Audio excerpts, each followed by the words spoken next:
O dabar pakalbėkime apie galbūt netokius energingus ir netokius linkusius sodininkauti realiam gyvenime žmonės, apie alternatyvas ir opcijas jiems. Kaip suderinti ekraną ir daržą? Tai Roblox platformoje neseniai nutiko toks įdomus dalykas. Pasirodė žaidimas Užsiaugink sodą ir gerina jis visų žaidimų rekordus. Taip, labai paprastas, turbūt būtent dėl to ir sulaukė didžiulės sėkmės, o į skaitmeninį daržą kviečia Eglė Radušytė.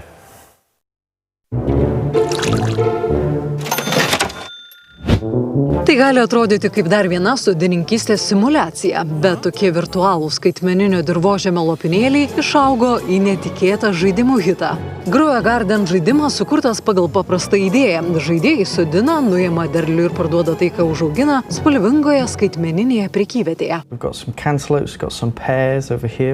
Turiu milijonų kriaušių, pomidorų ir mėlynių. Galiu juos rinkti, nešti į parduotuvę ir parduoti. Žaidimo Grow a Garden sėkmę lemia paprastumas. Tai, ką vadiname žaidimo ciklu, žaidimo mechanika. Gauni sėklų, pasodini jas savo mažame darže, augini, parduodi, o tada nusipirki dar daugiau sėklų. Ir ši paprasta idėja pritraukia jau milijonus žmonių.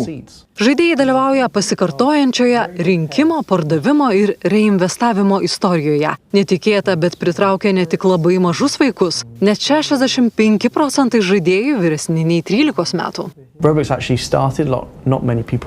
Nedaugelis žino, bet Roblox gimė iš pradžių kaip edukacinė programinė įranga ir daug kas buvo kuriama dėl fizikos ir vaikų.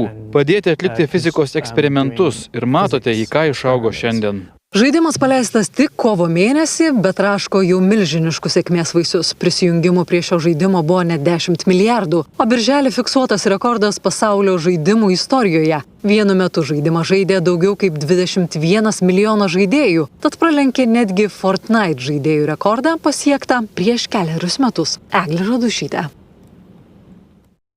Mes visi dar vieną nežaidimo konkursą norime pakviesti, atsikliau apie jį priminti. Labas vakaras Lietuva Facebooko paskyroje vykstantis konkursas.